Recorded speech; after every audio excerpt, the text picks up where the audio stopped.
Les forces de défense israéliennes intensifient leurs frappes contre les installations navales syriennes, profitant de l'instabilité croissante à Damas.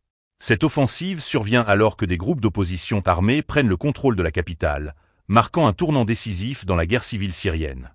En réponse à cette situation, des navires de guerre israéliens ont ciblé les ports de Latakia et d'Al-Baïda ces dernières 48 heures, avec des conséquences significatives pour la marine syrienne. L'armée israélienne a rapporté que 15 navires de la marine syrienne étaient présents dans ces ports lors des attaques.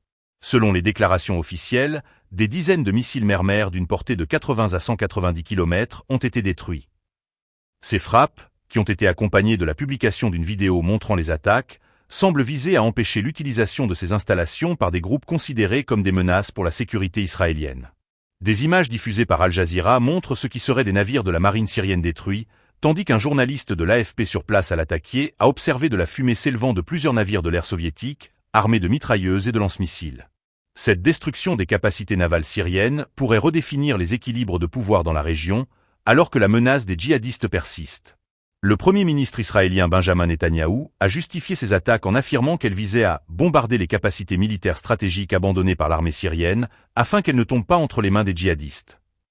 Cette déclaration souligne l'angoisse d'Israël face à la possibilité que des armes sophistiquées se retrouvent entre les mains de groupes d'extrémistes. Les frappes israéliennes illustrent une escalade des tensions dans un contexte de guerre civile syrienne, avec des implications potentielles pour la stabilité régionale. Alors que la situation à Damas continue d'évoluer, les actions militaires israéliennes visent à garantir que la dégradation des forces syriennes ne se traduise pas par un renforcement des groupes armés opposés. Les prochains jours seront cruciaux pour observer comment ces événements influenceront les dynamiques de pouvoir au Moyen-Orient.